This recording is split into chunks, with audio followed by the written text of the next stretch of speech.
बिस्मिल्लाहिर्रहमानिर्रहीम। Journal anatomy का chapter number 5 है सर्कुलेटरी सिस्टम, जिसमें ब्लड वेसल्स इनका क्या काम है कि बॉडी का ट्रांसपोर्ट सिस्टम बनाते हैं, न्यूट्रिएंट्स को कन्वे करते हैं फॉर यूटिलाइजेशंस के लिए, और मेटाबोलाइट्स को भी कन्वे करते हैं रिमूवल के लिए या एक्सपेल के लिए। ठीक है। फिर क्या है कि जो कन्वेइंग मीडियम होता है वो ब्लड होता है, जो फ्लो करता है ट्यूबुलर चैनल्स में उनको ब्लड वेसल्स कहते हैं, और जो सर्कुलेशंस होती है वो हार्ट के थ्रू होती है। ठीक है। ब्लड, ब्लड वेसल्स और हार्ट, ये तीन इंपॉर्टेंट टर्म्स थी। ठीक हो गया।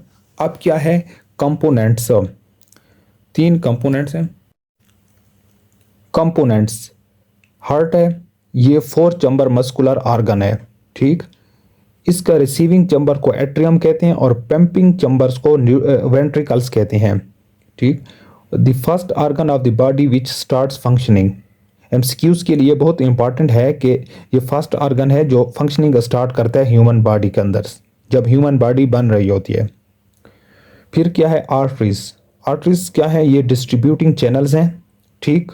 और लार्जेस्ट आर्टरी कौन सी है, एओर्टा है। एमसीक्यूज के लिए इंपॉर्टेंट पॉइंट है। फिर क्या है कि आर्टरीज के अंदर ऑक्सीजनेटेड ब्लड होता है। पल्मोनरी आर्टरीज और एम्ब्लाइकल आर्टरीज जो हैं इनके अंदर डीऑक्सीजनेटेड ब्लड होता है, और ये एमसीक्यूज के लिए ये भी इंपॉर्टेंट है कि पल्मोनरी आर्टरीज और एम्ब्लाइकल आर्टरीज के अंदर डीऑक्सीजनेटेड ब्लड होता है, और बॉडी के अंदर बाकी जितनी भी आर्टरीज हैं उनमें ऑक्सीजनेटेड ब्लड होता है। आर्टरीज की बात बन जाती हैं आर्ट्रियोल्स। ठीक है। इसमें मैक्सिमम पेरिफेरल रेजिस्टेंस होता है, तो एमसीक्यूज के लिए भी इंपॉर्टेंट है कि मैक्सिमम पेरिफेरल रेजिस्टेंस किस में होता है, तो ये आर्ट्रियोल्स के अंदर होता है। फिर है वेन्स, वेन्स ड्रेनिंग चैनल्स हैं, और इसमें इनमें डीऑक्सीजनेटेड ब्लड होता है। ठीक। स्मॉल वेन्स वेन्यूल्स जो हैं वो मिलकर क्या बनाती हैं, वेन्स, और वेन्स मिलकर क्या बनाती हैं, वेना केवा। ठीक है। Inferior vena cava is the largest when, ये एमसीक्यूज के लिए इंपॉर्टेंट है कि लार्जेस्ट वेन कौन सी है, inferior vena cava. 4 pulmonary veins और इम्ब्लाइकल वेन्स जो हैं वो ऑक्सीजनेटेड ब्लड कैरी करते हैं। बाकी जितनी भी बॉडी के अंदर वेन्स हैं उनमें डीऑक्सीजनेटेड ब्लड होता है, सिर्फ पल्मोनरी वेन्स और एम्ब्लाइकल वेन्स के अंदर ऑक्सीजनेटेड ब्लड होता है। तो ये भी एमसीक्यूज के लिए इंपॉर्टेंट पॉइंट है। ये एक डायग्राम दिखाई गई है, इसमें ये आर्टरी है, फिर आर्टरी से क्या बन गया, आर्ट्रियोल्स। आर्ट्रियोल्स के बाद ये कैपिलरीज हैं, और कैपिलरीज से क्या बन जाती हैं, वेन्यूल्स, और वेन्यूल्स से क्या बन जाती हैं, वेन्स। फिर वेन्स मिलकर क्या बनाती हैं, वेना केवा। ठीक है। तो कैपिलरीज, कैपिलरीज क्या नेटवर्क ऑफ माइक्रोस्कोपिक वेसल्स हैं। ठीक है। ये एक नेटवर्क माइक्रोस्कोपिक वेसल है जो क्या करती हैं, आर्ट्रियोल्स और वेन्यूल्स को आपस में कनेक्ट करती हैं। तो कैपिलरीज का क्या काम है, ये आर्ट्रियोल्स और वेन्यूल्स को कनेक्ट करते हैं, ये एक काम हो गया। फिर क्या करते हैं, come in contact with the tissue. ठीक है। For a free exchange of nutrients and metabolites across their walls. ठीक है।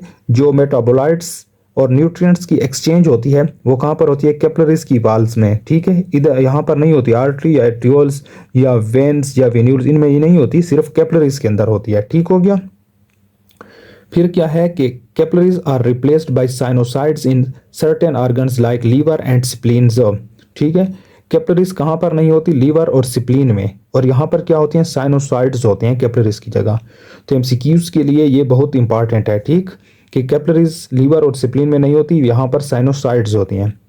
फंक्शनली जो कैपिलरी ब्लड वेसल्स हैं इनको 5 ग्रुप्स में डिवाइड किया गया है।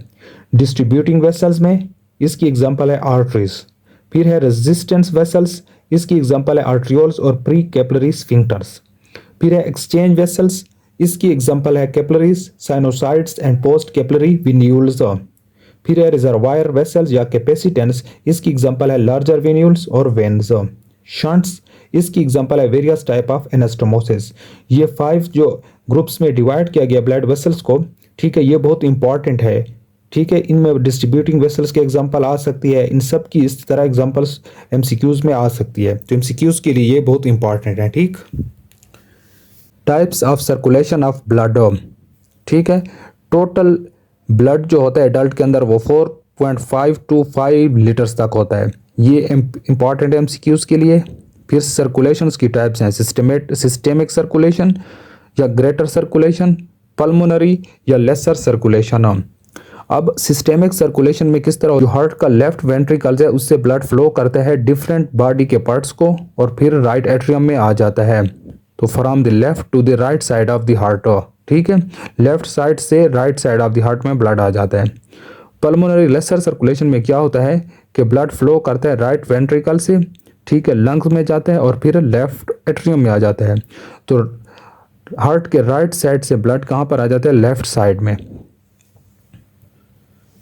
ये एक डायग्राम है, इसमें यहाँ पर ये सिस्टेमिक सर्कुलेशन और ये पल्मोनरी सर्कुलेशन दिखाई गई है।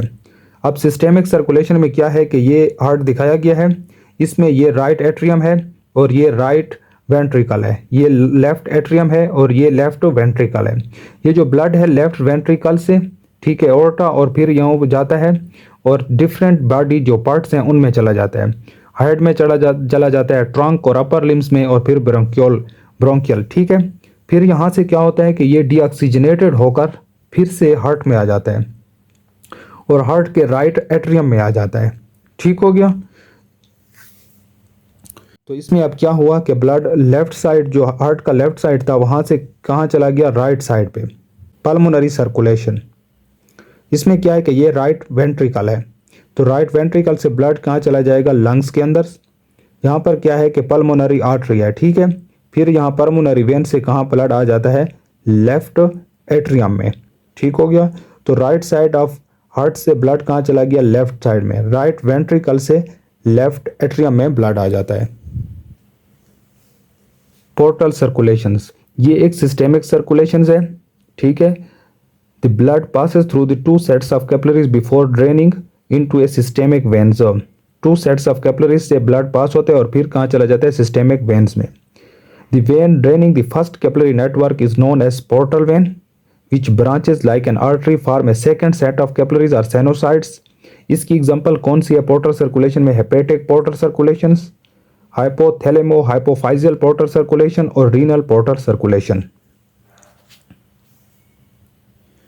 अब इस डायग्राम में ये यहाँ पर क्या है? हेपेटिक पोर्टल सर्कुलेशन और रीनल पोर्टल सर्कुलेशन ये दिखाए गए हैं। हेपेटिक पोर्टल सर्कुलेशन में यहाँ पर ब्लड आया gastro intestinal tract, GIT tract इसको कहते हैं। जब यहाँ से आ गया तो ये पोर्टल वेन थी, ठीक है।